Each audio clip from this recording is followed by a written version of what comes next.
What's up everybody, this is Ambro with AMBG, and today we are talking about the upcoming timed console exclusive from Arkane Studio's Deathloop.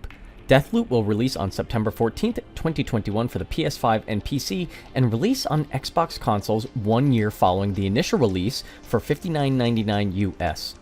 In this video, we're going to go over everything we know so far about Deathloop, but first I want to give a little background of Arkane Studio and what has made their previous entries so enticing to so many gamers.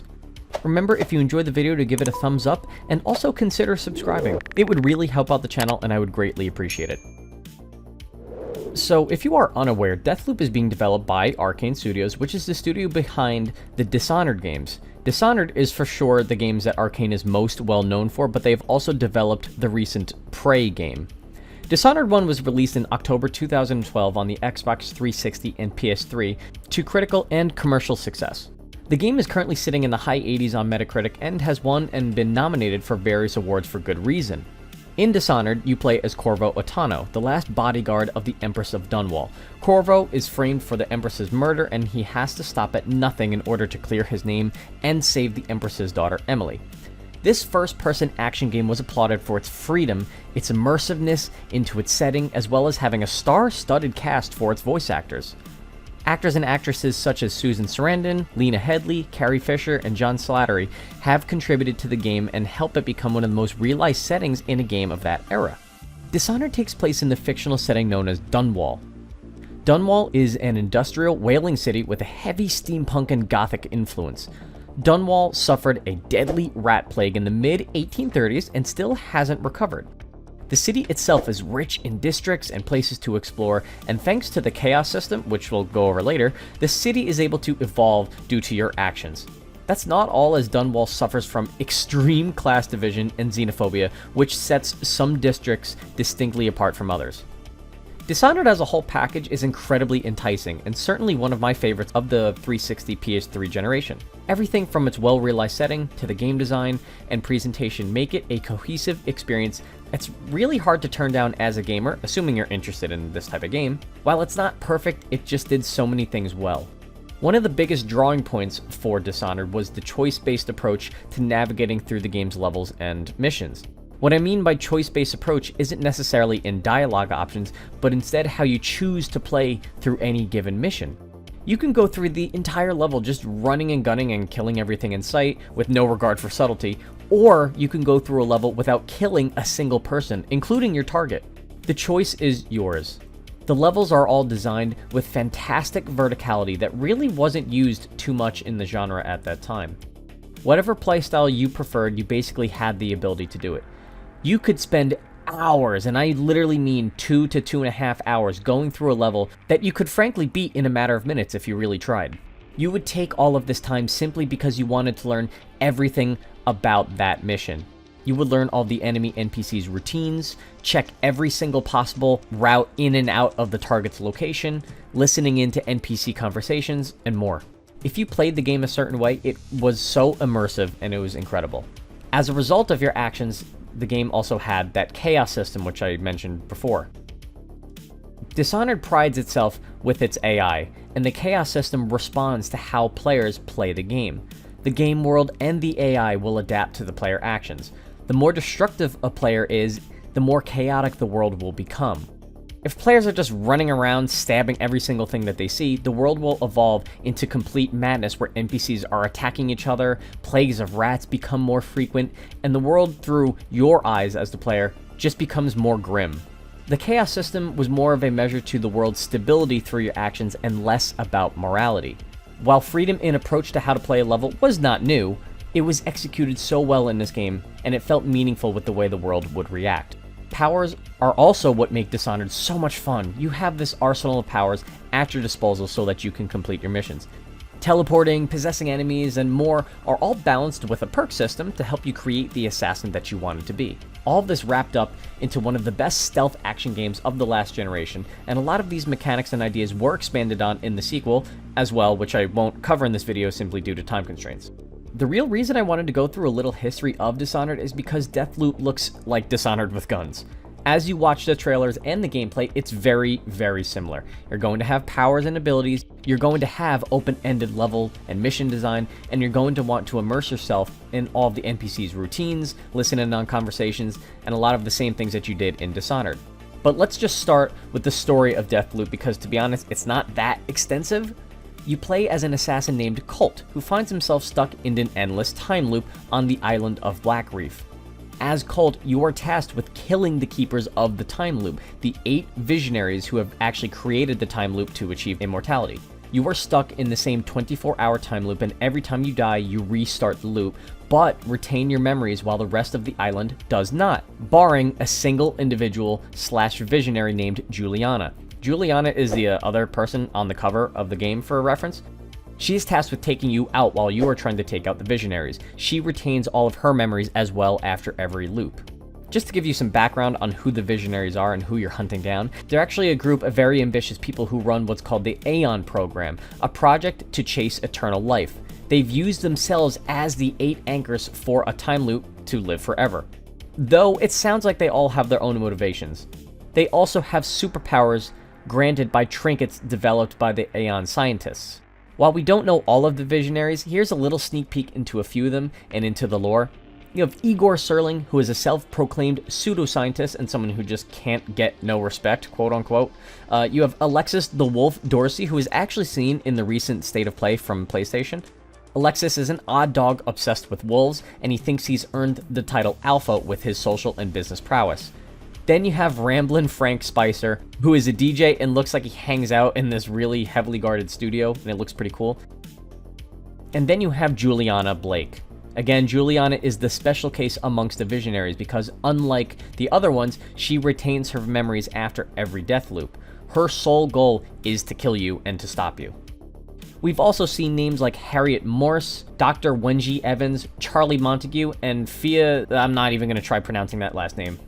But we haven't heard anything more about them yet. As far as the story of Deathloop is concerned, that's really all we've got so far.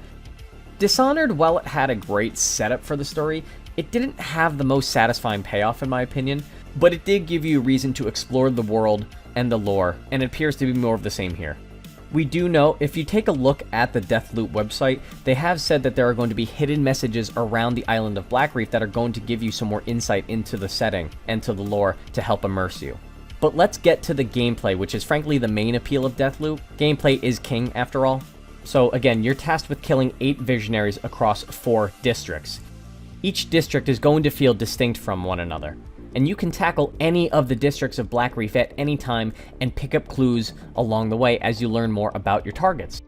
The districts are open, similar to Dishonored, but unlike Dishonored, they are not tied to levels, and they can be openly explored whenever you want. As you spend time in Blackreef, you're going to feel that it is a living and breathing island. All these NPCs have routines that they're going to follow, their schedules that you have to adhere to, and so on. Taking time to explore and do some investigating will pay off in the long run, because if you visit the same spot at different times of the day, you might uncover a new snippet of Deathloop's story, or give you a clue on how to break the time loop. You can also overhear conversations that might lead you to new opportunities that you wouldn't have heard at a different time of day. One great thing that Dishonored did was that open-ended approach to the levels, but it also had amazing verticality to its levels, as I mentioned before. To this day, it has some of the best use of height and vertical locations in any game in the genre, in my opinion. Getting into a position of power on a ledge, overlooking enemies and surveying a scene always made you feel like a true assassin. In Dishonored, you always had great mobility and control over Corvo, and I think Colt will be similar. You do have access to a small arsenal of weapons, which I'll show here. I'm not going to bother reading through them because honestly, none of them really stand out to me to be too exciting. Weapons aren't the main focus of this game, but it's nice to see that they do have at least a little bit of variety between each other. Alright, you have your standard machine guns, you also have some ropes, you have some shotguns, you have sniper rifles. It's going to give you some options, and we'll see how they feel. That being said, if you play this game the way you're supposed to play it, by using your powers, it's all about positioning and being at the right place at the right time. But you wouldn't be able to navigate to half of these areas without the use of the powers, which is the next stop on our preview here. The powers were honestly such a big part of the Dishonored experience and what separated it from the likes of other games in the stealth action genre with the likes of Hitman. Here are some abilities that have been spotted so far. You have the Kinesis ability, which lets you throw the enemies around like a ragdoll. They've showcased this in some of the gameplay trailers. You also have the Shift ability, which is the blink ability from Dishonored. You also have the Domino power, which is another powered copy directly from Dishonored, where you can actually connect two enemies, and if you kill one, the other one will die.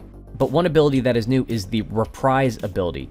The Reprise ability is actually a short rewind, similar to what you see in games like Forza Horizon 4, where you just press a button and you rewind a few seconds so that you can redo something.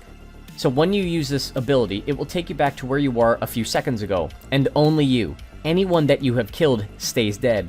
And you only get to use this ability twice, and then any death after that does restart the loop.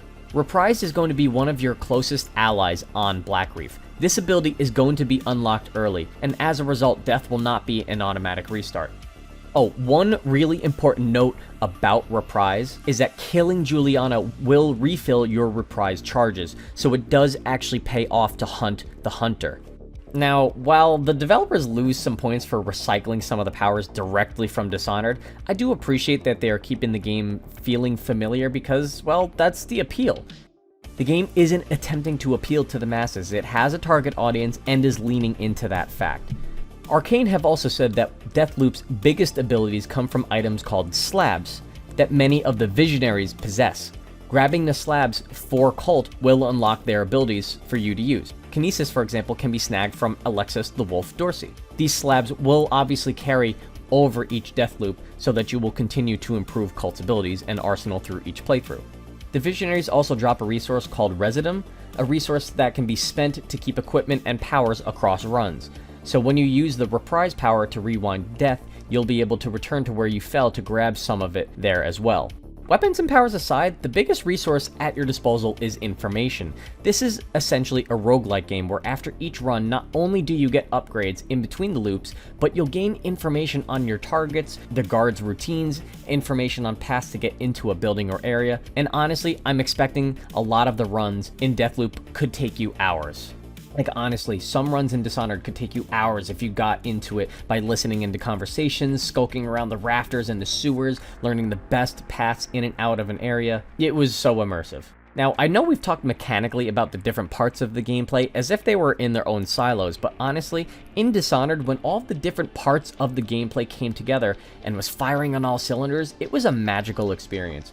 Learning about a guard's routine for minutes on end, possessing a rat for info, teleporting to the perfect spot, killing a guard, then teleporting away as his buddy screams in disbelief. Honestly, it was such an amazing experience, and I think Deathloop is going to be very similar, and I cannot wait to see it.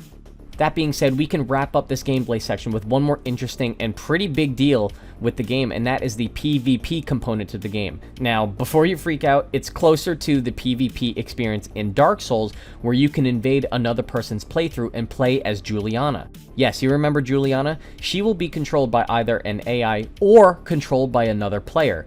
Now, you do have the ability to turn off this option if you prefer Juliana to be controlled by the computer, but I think that this is a really cool mechanic and could lead to some awesome, really intense gameplay. You can also play with a combination of the two, like if someone disconnects while playing as Juliana, the AI is just going to take over. The devs have said that this component is supposed to add to the unpredictability of Juliana because she's powerful and tough and you're going to need to be on top of your game to take her out. One final thing that we're going to cover is the Dualsense support for the PlayStation 5. I've talked a lot about the Dualsense in the past and how I really do feel that the haptic feedback adds to the experience. Some examples of the use of the Dualsense controller are going to be like when one of your gun jams, you're going to feel the trigger push back at you. And also you're going to get some sounds and some beeping out of the controller speaker to let you know of a nearby mine. You're also going to be able to notice differences in terrain that you cross as you battle through the various environments, from harsh, bumpy feedback that you would feel while sliding down a rough rooftop, or the thudding as you land in the snow. Frankly, I'm really excited to see the final product for this game. It was delayed several times, which in this day and age, I don't hate it. No one wants another Cyberpunk situation. But that's going to do it for this video. Thank you so much for watching, and I hope you enjoyed it. If you did enjoy it, be sure to give it a thumbs up and consider subscribing. It really helps out the channel, and I'd greatly appreciate it. Comment down below and let me know what your thoughts are on Deathloop so far. I, for one, can't wait to go in my friend's game as Juliana and fuck their shit up. But be sure to follow me on Twitter or comment down below on suggestions for new videos as well. I would love to hear from you guys. I'll catch you next time.